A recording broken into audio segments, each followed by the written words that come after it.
Welcome to the Dark Shiny Unicorn blog. I'm Teresa Gehrke.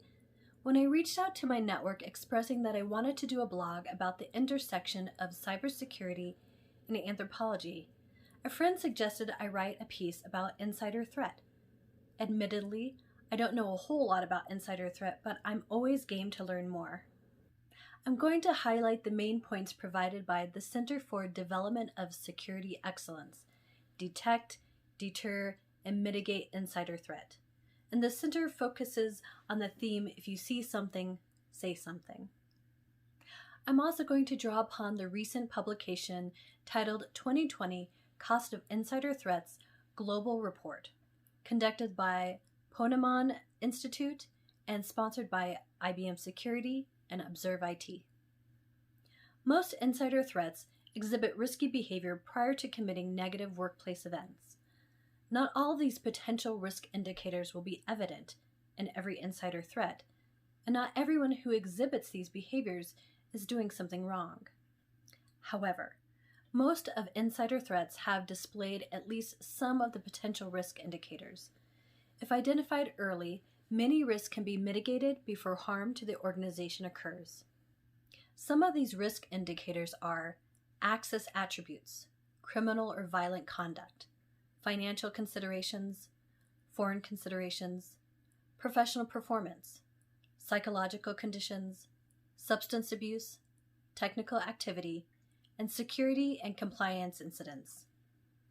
Suspicious activities include cybercrimes, economic espionage, foreign espionage, illegal export, kinetic violence, mishandling classified information, sabotage, and unauthorized disclosure. The compromise of classified information can be intentional, as in malicious individually or being coerced by a third party, or unintentional, such as the result of careless security practices. The Ponemon Institute report provides some fascinating stats over the last 12 months. Here are just a few. Total number of insider incidents, 4,716. Total average cost, $11.45 million. Incidents relating to negligence, 62%. Incidents relating to criminal insider, 23%. Incidents relating to user credential theft, 14%. The key takeaway is that across all three insider threat types described, the frequency and cost of insider threats have increased significantly over the last 2 years. For example, the overall cost of insider threats is rising, with a 31% increase from $8.76 million in 2018 to $11.45 million in 2020. Additionally, the number of incidents has increased by a dramatic 47% in 2 years, from 3,200 in 2018 to 4,716 in 2020. This data shows that insider threats are still a lingering and under-addressed cybersecurity threat within organizations compared with external threats. What is the cause of the increase? Are we just really uneducated and uninformed employees not paying attention to our cybersecurity training and awareness? This is where we see this crossover between anthropology and behavioral sciences and that of cybersecurity. How can we change and modify human behavior to act appropriately with security and technology? Ponemon provides 5 signs that an organization is at risk. First, employees are not trained to fully understand and apply laws, mandates, or regulatory requirements related to their work, and that may affect the organization's security. Second, employees are unaware of the steps they should take to ensure that the devices they use, both company-issued and BYOD, bring your own device, are secured at all times. Third, employees are sending highly confidential data to an unsecured location in the cloud, exposing the organization to risk. Fourth, employees break your organization's security policies to simplify duties.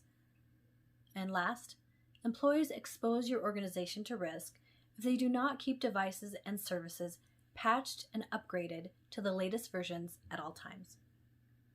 In my experience as a cybersecurity consultant, There are several ways in which you can address these pain points. This is where the rubber meets the road. You can write technical policies for your organization. I've written many standard operating procedures and technical policies around security. You can mandate educational trainings within your organization, like reading those policies or quizzing folks in an LMS. I've had to do that myself for learning about CGMP and biotech. You can host webinars and speaking engagements, and all of these are great ways to reach people. But what we want to do is modify behaviors in a way that reinforces the change we are seeking. How is this achieved? It's so important to ask people what they want.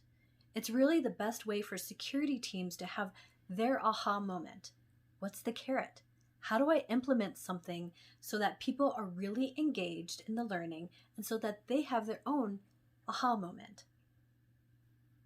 This is where an anthropologist like myself can start to ask these really important questions about culture. Company culture is highly underestimated, yet so critical. What are the inner workings of your company? Do you play well with each other? Do you build one another up through collaboration, or is it more directive? Is your company culture formal, or is it more casual? These are really important questions to consider as security teams develop their education and training programs. These are meant to get people to think outside themselves and think about the company good, or the common good, or the greater good. Or at the very least, have employees think about the question, how will this affect me if I don't do X, Y, and Z at my company? I don't believe we want to put the fear of God into people's minds because we don't want to produce change out of shame or fear or retaliation. I believe that just sows more resentment. We want people to feel good about the behavior modification and that they know that the thing that they did was a good thing because, and this is where your company fills in the blank, right? The risk to business can be great. These business threats can be theft or loss of mission-critical data or intellectual property, impact of downtime on organizational productivity, and damages to equipment and other assets. Cost to detect and remediate systems and core business processes, legal and regulatory impact including litigation defense cost, lost confidence and trust among key stakeholders, and that could be your customers and your clients, diminishment of marketplace brand and reputation. After reading the report, here's an interesting finding. The majority of companies are deploying user training awareness at 55%, data loss prevention at 54%, and user behavior analytics 50% to prevent insider threats. Now you can read the report on your own, and I'll post a link to the resource, and come to a similar conclusion, but are you beginning to see the intersection between anthropology and cybersecurity? It's actually really cool. This goes back to my You Can't Boot Camp That series.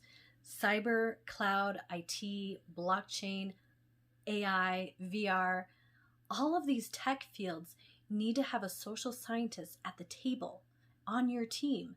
And I can only speak for myself, but I can learn the tech and the programming pretty quickly. That's just kind of who I am. But training someone to do what I do and understand behavior and culture, that's not as easy. User behavior analytics, privilege access management, and user training awareness are the most effective tools and activities. Companies can save millions of dollars when deploying user behavior analytics and a privilege access management solution. That's really interesting. I hope you are surprised by these findings as I was, although kind of innately I kind of saw it coming. Thanks for listening today. Please feel free to subscribe to my YouTube channel. Feel free to share these videos with colleagues or your network. You're welcome to follow me on Instagram or Twitter. Connect with me on LinkedIn. Next week is Christmas. I'm sharing about the gift that keeps on giving, password strength. You know what to do. Stay shiny. I'll shine bright before your eyes.